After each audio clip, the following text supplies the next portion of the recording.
Le daremos la palabra, Mávila, al doctor Hernández, Pedro Hernández Chávez, magistrado del Tribunal Constitucional, que es uno de los 5 que ha firmado el voto en mayoría. Y que además fue el ponente precisamente en la demanda competencial que interpuso el Poder Ejecutivo contra el Ministerio Público y el Poder Judicial. Doctor, buenos días. Muy buenos días, don Fernando, don Mávila, muy buenos días.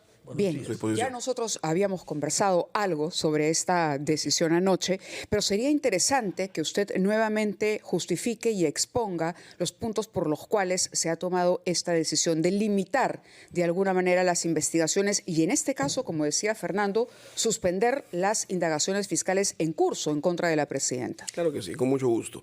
En primer lugar, señalar que estamos ante un proceso competencial. Un proceso competencial tiene la particularidad de definir, digamos, lo que es el marco de competencias que la Constitución otorga a diversos órganos. Y eso normalmente, si bien es cierto, se activa por un pedido específico, también es verdad que deriva en un análisis abstracto, normativo, donde más que las caras y las personas involucradas lo que se analiza son las competencias. Eso como primera idea. Como segunda idea, el Tribunal Constitucional en ningún momento ha señalado que no se puede investigar a un presidente. Lo que simplemente ha dicho que se pueden hacer indagaciones previas y posteriormente, atendiendo al mandato constitucional precisamente del aforo y de la inmunidad, suspender la investigación hasta que acabe el mandato presidencial. Pero eso aplica para la presidenta Boluarte. Es decir, en este momento hay investigaciones, hay carpetas fiscales abiertas, quedan suspendidas. Sí, indiscutiblemente, porque la lógica, como le digo, es un análisis de competencia de si esas carpetas fiscales o no se realizaron, respetando este marco competencial, que es precisamente lo que ha analizado el tribunal. Entonces, importante aclarar eso, porque no estamos ante una situación, como se ha sostenido, de que uno lo que está haciendo es un blindaje. Lo que creo que se está haciendo es básicamente contemporizar, por un lado, la función investigativa del Poder Judicial y el Ministerio Público, y por otro lado, garantizar también, digamos, la capacidad decisional de un presidente de la República en ejercicio, porque eso es un factor importante de señalar. No se trata de un expresidente o alguien que no tenga la máxima magistratura del Estado, se trata de un personaje político en ejercicio. Y esto es un factor interesante también de, digamos, ver en el derecho comparado que más allá de cualquier tipo de régimen político que se tenga, presidencial, semipresidencial, neopresidencial, parlamentarista o el que fuere, en todos existe el denominador común de que se protege al titular, en este caso del gobierno, porque ahí hay una finalidad también importante vinculada con la estabilidad y la gobernabilidad de un funcionario que fue elegido y que de una u otra manera, para desarrollar las funciones encomendadas, requiere un ámbito de, digamos, estabilidad, ¿no? y de una u otra manera un marco claro que no lo distraiga de sus funciones. Usted le ha contestado a Mávila Huertas diciendo que las investigaciones que se han hecho hasta ahora y que han pasado por allanamientos, que han pasado por largas sesiones en la sede fiscal, todas esas quedan suspendidas, por lo menos hasta que el futuro Congreso el próximo año se pronuncie sobre los casos.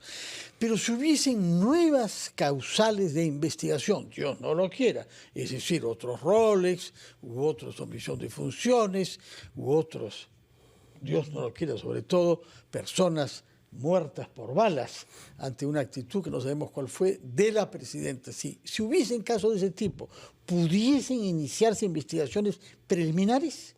Lo que el tribunal ha habilitado en esta lógica que hemos explicado es realizar actos de investigación.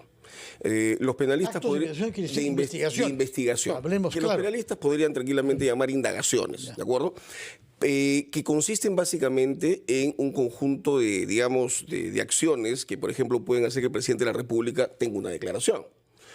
Se limita el número de veces, no una, máximo dos, no 3 ni 4, porque la lógica podría llevar a un exceso también.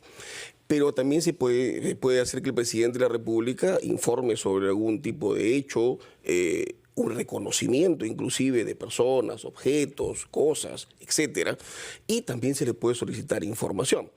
Justamente el día de ayer con Mávila conversábamos un poco si esto es suficiente o no, y la lógica era fundamentalmente considerar que como se trata de un tema indagatorio, el Ministerio Público podría tranquilamente, ¿no? digamos, utilizar estos mecanismos y buscar ir esclareciendo lo que considere que el presidente debería aclarar. Eso no significa que las personas de su entorno no puedan ser investigadas.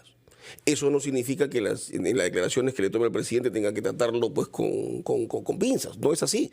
Lo que pasa es que tampoco se puede ir al otro extremo de habilitar un allanamiento, porque el tribunal considera que eso afecta la investidura presidencial, claro, y la imagen presidencial. A propósito de ese tema, precisamente del allanamiento, hacíamos también una acotación sobre lo que ocurrió en la investigación de los relojes Rolex, por ejemplo, cuando se encontró documentos, ¿no?, sobre estos relojes adquiridos, luego supimos, por el señor Oscorima, ¿no?, dados en préstamo a la presidenta Dina Boluarte durante el allanamiento a la vivienda de la presidenta. Esto ya no hubiera podido ser posible en aplicación de esta sentencia.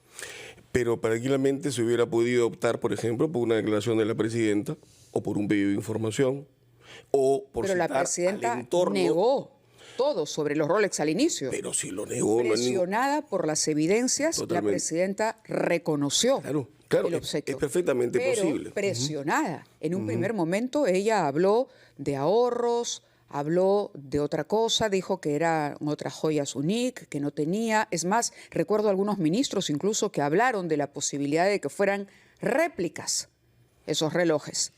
Las investigaciones, que fueron más allá, permitieron y de alguna manera presionaron a que la presidenta tuviera que públicamente admitir que Oscorima le había regalado los relojes.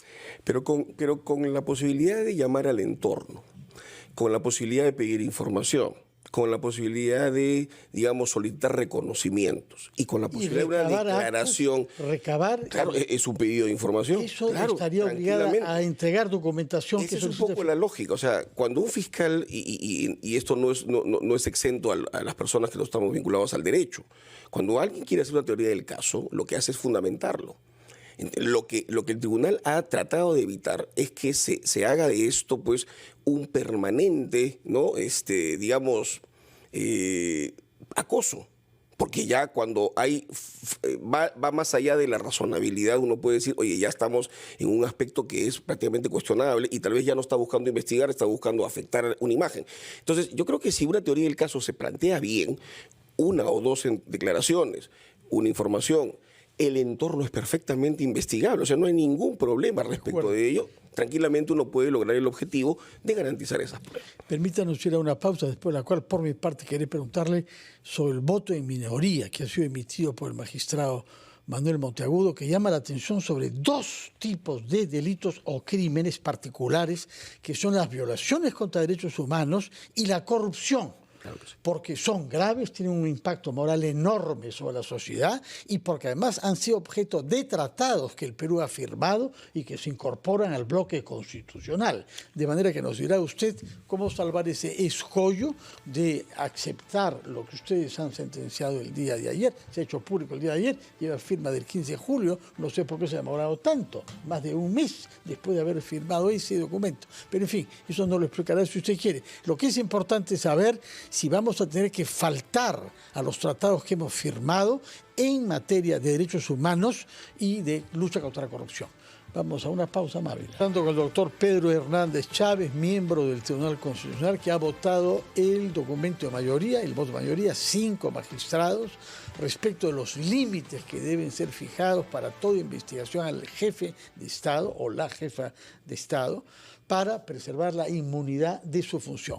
Ahora, quedó pendiente por mi parte, hay otras cosas sin duda, pero por mi parte le había adelantado un tema de ciertos delitos específicos, como la violación de derechos humanos y la corrupción, que son gravísimos en el Perú y que son objeto de tratados internacionales que hemos firmado y que esos tratados tienen más peso que la ley. En consecuencia, explíquenme, por favor, cómo se hace compatible este freno que ustedes están poniendo a nuestro compromiso de lucha contra la corrupción y por la vigencia de los derechos humanos en nuestro país.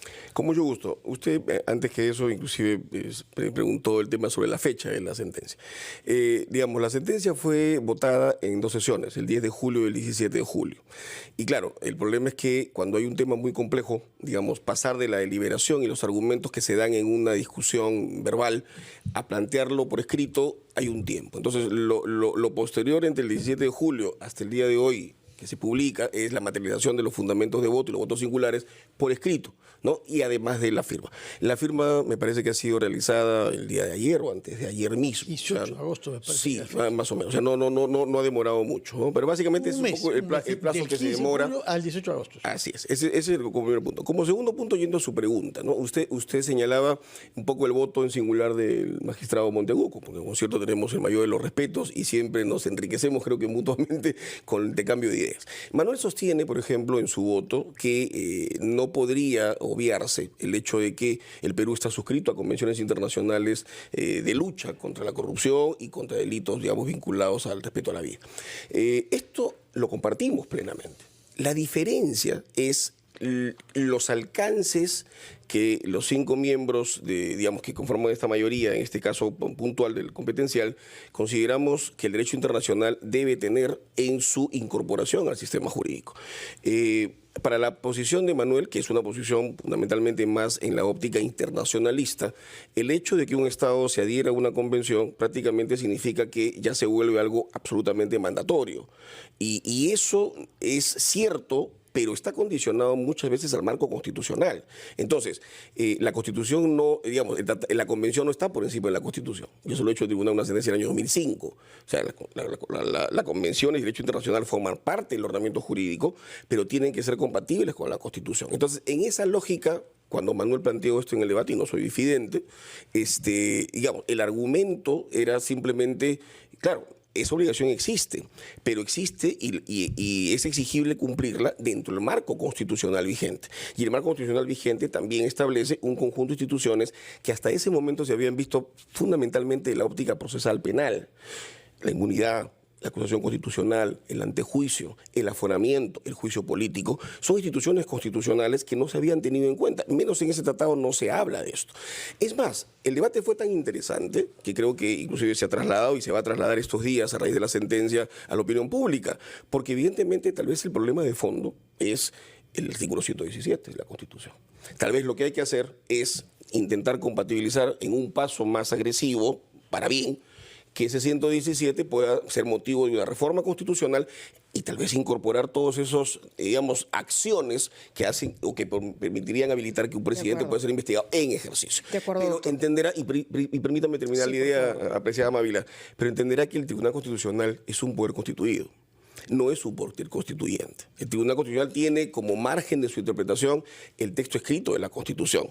Hacer lo contrario, que muchas veces, dependiendo de los casos, a veces la población solicita, sería que el tribunal se vuelva un constituyente y eso nos parece a un buen número de magistrados que es algo que no podemos hacer porque no está dentro de nuestras funciones. Para eso, el poder constituyente, sea el pueblo a través de un proceso o el Parlamento a través de una reforma, tendría que pronunciarse y creo que el tribunal en ese sentido se ha ceñido específicamente a su función. Muy bien, doctor, muchísimas gracias por haber estado con nosotros esta mañana. Será un tema todavía que seguirá generando debate con seguridad, pero le agradecemos su presencia en Ampliación de Noticias.